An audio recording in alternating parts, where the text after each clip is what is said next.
కాబట్టి షాలేం రాజును పడగొట్టేవాడు ఎవడు లేడు, ఎందుకంటే ముందే పడిపోయి ఉన్నాడు కాబట్టి. ఎక్కడ పడిపోయాను? పాపంలోనో లోకంలోనో ఇంకో దానిలోనో కాదు, ఆయన పాదాల దగ్గర పడున్నాను. నేను ఆయన పాదాల ముందు సాష్టాంగ పడున్నాను.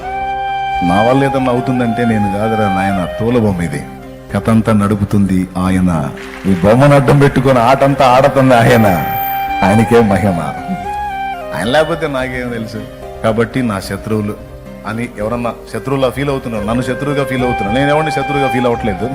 తెలిసి తెలియక ఎవరో ఎన్నో రకాలుగా ఏమండి, లోకస్తులు, నాయకులు, అధికారులు ఏమండి. కొంతమంది అధికారులకు కూడా నేనంటే పడదు, కొంతమంది నాయకులకు పడదు.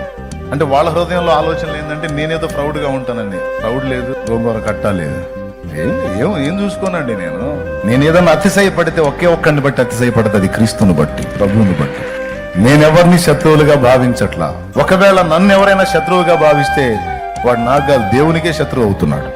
డైరెక్ట్ గా దేవునితోనే పెట్టుకుంటున్నాడు. దేవుడు అతను తెలుసుకుంటాడు, నాకు సంబంధం లేదు. ఎవరు నన్ను కదిలిచ్చినా నన్ను కాదు, డైరెక్ట్ గా ఆయన్నే కదిలించుకున్నాడు. ఇటు తట్టు వదిలేసి ప్రశాంతంగా పాటలు పాడుకుంటూ తిరుగుతా. ఇది షాలేం అన్న. దేవునికి మహిమ కలుగును గాక. హల్లెలూయా.